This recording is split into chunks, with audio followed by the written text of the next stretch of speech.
Now, when it comes to the impacts of climate change, wildfire is one of the hottest topics there is today, pun intended. Now, the nuances of each forest type all across the continent are all very different, but overall, mature forest ecosystems function within natural fire regimes unique to that region that function at different frequencies and intensities to help regenerate the stand. Fire is a natural occurrence to some degree in all forests. Now, generally, old-growth trees in these forest ecosystems are more resilient to fire as a result of their evolution with either thicker bark, which insulates them, or seed cones that only release and germinate in the presence of a fire, or because of the spacing between the trees as established by previous fires and disturbances. However, a majority of our forests all across Turtle Island have become prone to very violent, catastrophic fires that we're all so familiar with, whether it be a result of fire suppression that has allowed stands to become really thick and overgrown, or excessive commercial logging that has replaced stand diversity with even-aged second-growth forest.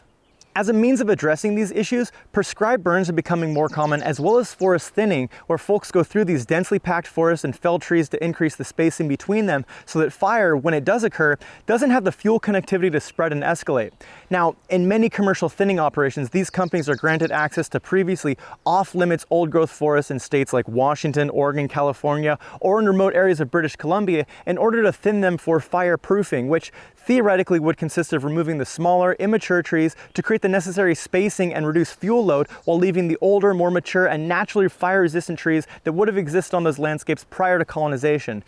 But unfortunately, that's often not what happens. You see, this is really expensive, skilled work, and those little trees fetch very little market value. So what these companies have instead been documented doing is coming in to do forest thinning as a means of fireproofing, yet they do so by high grading the forest, which is a term that means that they only take the biggest, most monetarily valuable old growth trees and instead leave the smaller trees spaced out. Now, these smaller trees have thinner bark that makes them more susceptible to fire, while also having lower branches that act as ladder fuels that allows fires to climb and spread into their canopy to burn hotter, faster, and spreading as a crown fire. Without those larger trees to create a boundary layer, fire is also easily provoked by winds that are able to come through, and without their shade, the forest floor is much hotter and retains less moisture overall.